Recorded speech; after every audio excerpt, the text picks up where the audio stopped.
जय गुरुदेव। अमूलक वचन। मनुष्य की अपनी आत्मा ही सब कुछ है। आत्मा से रहित वह एक मिट्टी का पिंड मात्र है। शरीर से जब आत्मा का संबंध समाप्त हो जाता है तो वह मुर्दा हो जाता है। शीघ्र ही उसे बाहर करके और जलाने दफनाने का प्रबंध किया जाता है। संसार के सारे संबंध आत्मा द्वारा ही संबंधित है। जब तक जिसमें आत्मभाव रहता है उसमें प्रेम सुख आदि की अनुभूति बनी रहती है, और जब यह आत्मीयता समाप्त हो जाती है वही वस्तु या व्यक्ति अपने लिए कुछ भी नहीं रह जाता। किसी को अपना मित्र बड़ा प्रिय लगता है, उससे मिलने पर हार्दिक आनंद की उपलब्धि होती है, न मिलने पर बेचैनी होती है। किंतु जबकि किन्हीं कारणोंवश उससे मैत्री भाव समाप्त हो जाता है अथवा आत्मीयता नहीं रहती तो वह मित्र अपने लिए एक सामान्य व्यक्ति बन जाता है। उसके मिलने न मिलने से किसी प्रकार का हर्ष विवाद कुछ नहीं रहता। बहुत बार तो उससे इतनी विमुखता हो जाती है कि मिलने अथवा दिखने पर अन्यथा अनुभव जो होता था वो अनुभव खत्म हो जाता है। प्रेम सुख और आनंद की सारी अनुभूतियां आत्मा से संबंधित है,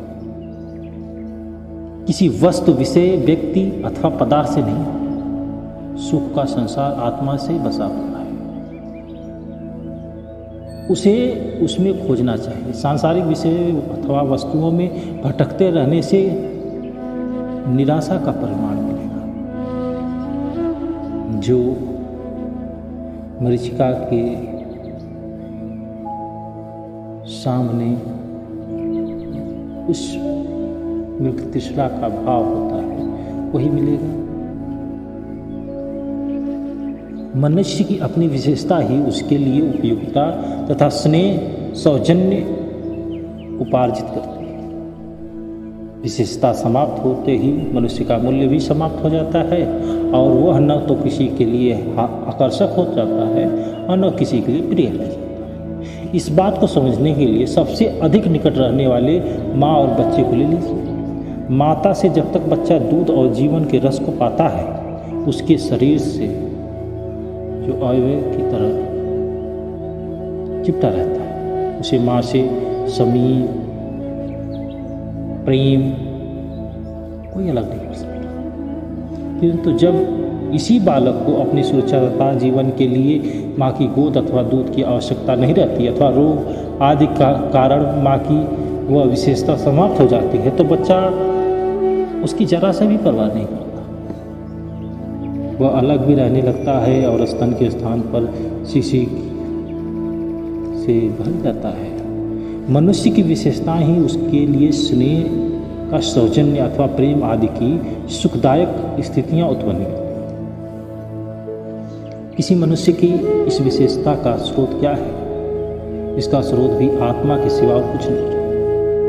बताया जा चुका है कि आत्मा के असंबंधित मनुष्य सौ के सिवा कुछ भी नहीं होता। जो सौ है मुर्दा है अथवा अचेतन या जड़ है, उसमें किसी प्रकार की प्रेमात भाव विशेषता के होने का प्रश्न ही नहीं उठता। मनुष्य के मन प्राण और शरीर तीनों का संचालन नियंत्रण तथा पोषण आत्मा ही सूक्ष्म सत्ता द्वारा होता है।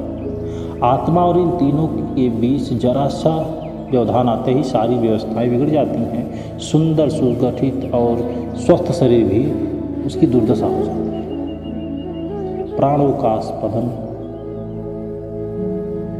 खत्म होते ही सब कुछ खत्म हो जाता है